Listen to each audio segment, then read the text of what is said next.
பண்ணிக்கிட்டு இருந்த இடத்துல 20 கோடி ரூபாய் நட்டம்னா கூட 3 மாசத்துல எந்திரிச்சு நிக்கிறான் ஒரு business man. How it happen? It's an attitude. Carry it attitude. அவ்வளவுதான் நான் சொல்றேன். இப்படிப்பட்ட ஆளு உண்மையிலே அப்ப எப்படி பேசணும்? இப்படிப்பட்ட ஆளு அப்படியே பேசுவான்?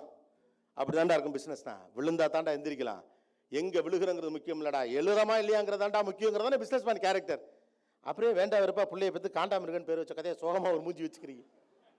வாய் நீங்களே உங்களுடைய உண்மையான மனநிலைக்கு எதிரான ஒரு மனநிலையை பிரதிபலிப்பீங்கன்னா இந்த மைண்ட் கன்ஃபியூஸ் ஆகாதா? நீங்கள் உண்மையிலே வைராக்கியமானவரா இல்லை பலகீனமானவரா? உண்மையிலே நீங்கள் வைராக்கியமானவராக இருக்கிற காரணத்தினால தான் ஒரு பிசினஸ்ல சஸ்டெயின் பண்ண முடியுது. அப்ப அந்த பிசினஸ்ல சஸ்டெயின் பண்ணுறதுக்கான காரணமான வைராக்கியத்தை நீங்களாவே ஏமாத்திக்கிறீங்க. உங்களுடைய அற்புதமான குணங்கள் எல்லாவற்றையும் இந்த பொய் தகவல்கள் வழியாக நீங்கள் முறியடித்துக் கொண்டு இருக்கிறீர்கள்.